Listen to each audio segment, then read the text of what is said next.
होतं, नेमकं तुम्हाला काय सांगायचं आहे, नेमकं कोणावर निशाणा? अखंड महाराष्ट्राला आणि देशाला कळून चुकलंय की जरांगे पाटलांची नौटंकी ही कोणाच्या बोलण्यावर चालली आहे। ज्यांनी आयुष्यभर लोकांची तुतारी वाजवण्याचं काम केलं आणि त्यांना आता तुतारी निशाणीच मिळाली आहे, त्या शरद पवारांचा यामागे संपूर्णपणे हात आहे, राजेश टोपेंचा हात आहे। त्यामुळे त्या ट्विटच्या माध्यमातून एक महाराष्ट्राला सत्य सांगण्याचा प्रयत्न हा माझा होता, तो मी केलेला आहे। पण त्यांनी पोलिसांवर जी दगडफेक झालेली होती, तो सगळा प्रकार जो आहे तो मनोज जरांगे यांनी घडून आणला असा देखील आता त्यांचे सहकारी आरोप करतात। अहंकाराचा विनाश होतो हे सर्वांनी पाहिलेलं आहे आणि जरांगे पाटलांच्या डोक्यामध्ये मराठा समाजाने दिलेल्या साथीमुळे आता अहंकार घुसायला लागलाय।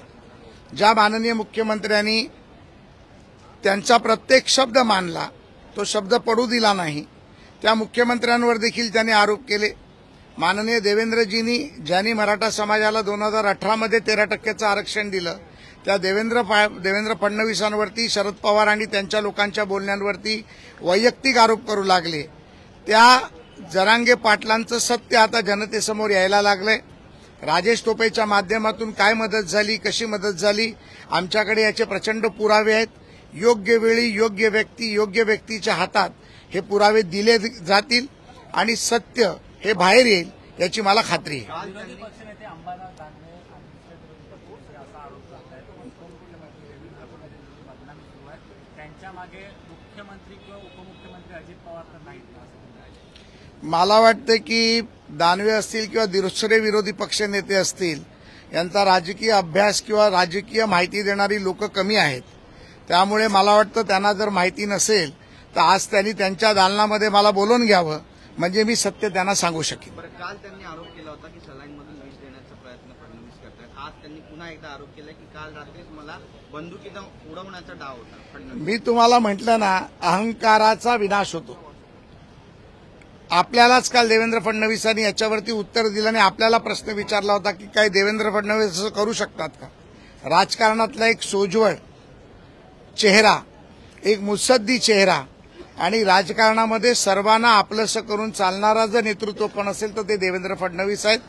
अशा घाणेरड्या प्रकारचं नीच प्रकारचं राजकारण कधी फडणवीस आणि भारतीय जनता पार्टी करणार नाही याची संपूर्ण महाराष्ट्राला आणि देशाला खात्री आहे आणि ती तुम्हाला देखील आहे। त्यामुळे स्वतःचा आता कुठेतरी बचाव करायचा, माझा खून होणार, मला कोणतरी मारणार, मला विष देणार, या प्रकारच्या वावड्या उठवायच्या, जनतेची सहानुभूती निर्माण करायची आणि मी या सर्व प्रकाराला एका शब्दात तुम्हाला सांगू शकतो तर आता महाराष्ट्रामध्ये नवीन नटसम्राट आलेला आहे। जरांगे पाटील म्हणजे नटसम्राट, या एका वाक्यात मी तुम्हाला त्याची व्याख्या सांगू शकतो। धन्यवाद। ते मराठ्यांचं नेतृत्व करत होते, त्यांच्या मागण्या सरकारपर्यंत पोहोचवण्यासाठी प्रयत्न करत होते, पण आता ते म्हणतात की फडणवीसांना निवडणुकीपूर्वीच अडचणीत आणणार आहे। याकडे नेमकं कसं पाहतात? पुन्हा अहंकार, नटसम्राट, गाडीत बसलं की हे सगळी नाटकं आता बस झाली, ऍक्टिंग बाजी बंद करा। जनता तुमच्या बरोबर होती।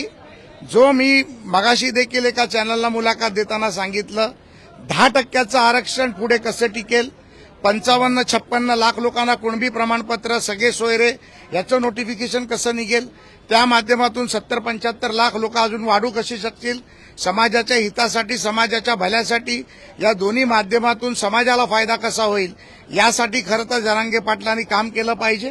अशा पद्धतीत जे काम करणार असतील तर त्यांचं स्वागत करायला मी स्वतः तयार आहे। त्यांना मुंबईत यायचं असेल तर मुंबईत त्यांचं स्वागत करू, त्यांना जेसीबीनी फुलं पाहिजे असतील तर जेसीबीनी फुलं उधळवू, परंतु जरांगे पाटलांनी नौटंकीबाजी बंद करून नटसम्राटगिरी बंद करावी। धन्यवाद।